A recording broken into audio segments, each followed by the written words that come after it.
In the Western world, is the church dying, losing numbers of people attending, losing financial resources for mission and ministry, losing spiritual and moral influence in society, losing focus on what's important, losing the desire to share the good news of Jesus Christ? In the Western world, is the church dying? Is the game up? Are we completely without hope for the future? The answer, I think, is to first understand the problem. And once we've understood the problem, we can then work out what we need to do to get back on track with God. And the book of Judges in the Old Testament helps us to do that. Here's what's coming up. Firstly, I want to outline the root of the problem. Secondly, I want to outline how the problem works itself out in everyday life. And thirdly, I want to outline what the result of the problem is and what we need to do about it. So what is the root of the problem of a dying church?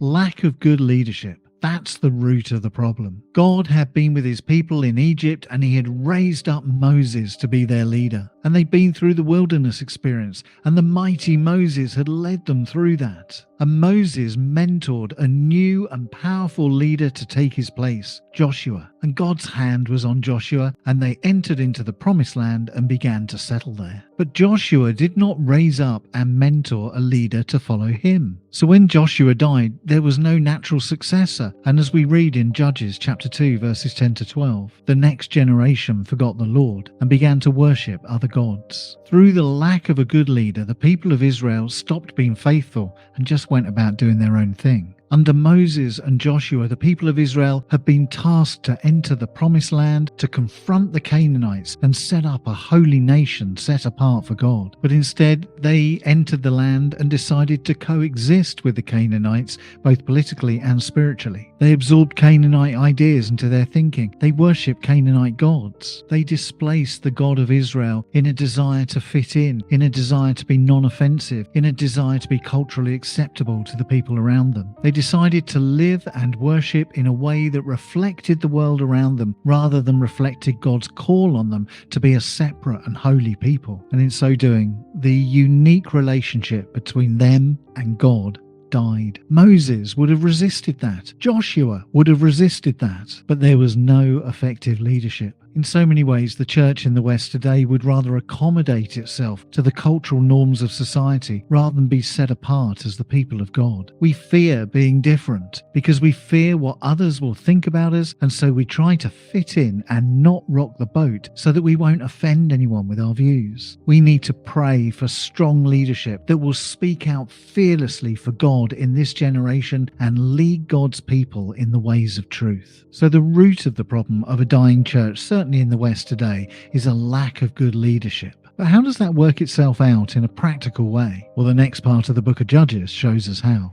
Chapters 3 through to 16 of the book of Judges takes us through a period of history that kept repeating itself over and over again. 7 times in the book of Judges, this cycle is repeated, and it's a cycle that we see in our own lives too. First, the people would sin. They would turn their back on God and go their own way. As a result, they would experience slavery. The Canaanites would defeat them and rule over them. As a result of that, they would then cry out to the Lord for help, not because they felt deep remorse for their sin, but because they wanted to be free from the consequences of their sin. As a result, God would raise up a deliverer, a judge, who would rule over the people and set them free. And as a result of that, the people of God would then experience peace in their land until the judge died, and then the whole people would start sinning again, and the cycle would just repeat itself one more time. Sin, slavery, supplication to God, salvation and security, then the death of the judge, and back to sin, slavery, supplication to God, salvation and security, then the death of the judge, and back to, you get the point. 7 times in the book of Judges, this cycle goes round and round and round, and each time the sin of the people gets worse and worse and worse. And that cycle is so much the pattern of our own lives, isn't it? We sin, we get caught out by the consequences of that sin, so then we cry out to God and he delivers us and we experience peace. But that peace leads us then to become complacent in the faith, and so we go back into sin again. But all the while that cycle is the truth of my life and the truth of your life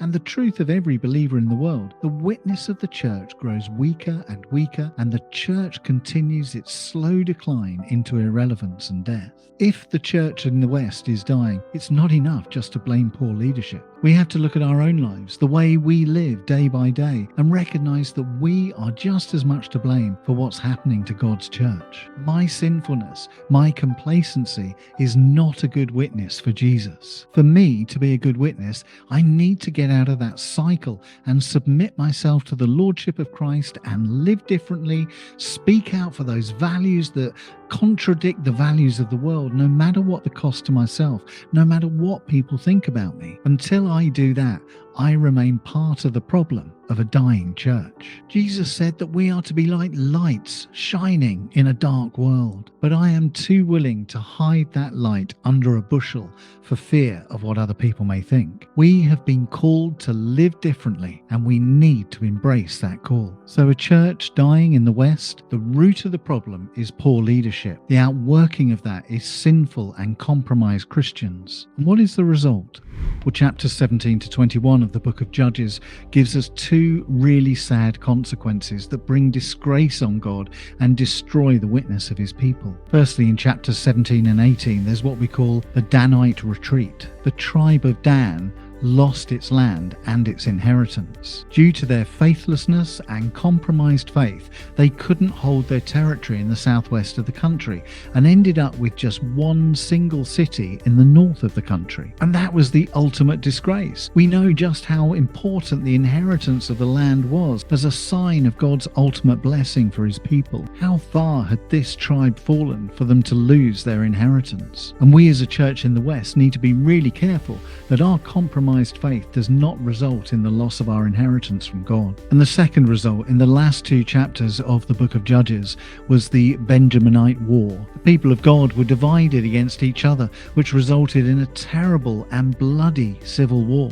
The result of a compromised faith? The loss of their inheritance as God's people and the loss of their unity as God's people. If we don't raise up good leaders, if we don't get past our sin, then we are in danger of losing our inheritance from God and dividing in anger amongst ourselves. That is the message. It's not a comfortable one, but it's one we need to hear. Do you have a sense that the church in the West is dying? If so, pray for strong leadership. Pray for yourself and others that we will break free from our cycle of sin. Pray that we don't lose our inheritance from God. Pray that we stay united in God's truth and not divided through the pursuit of a compromised faith.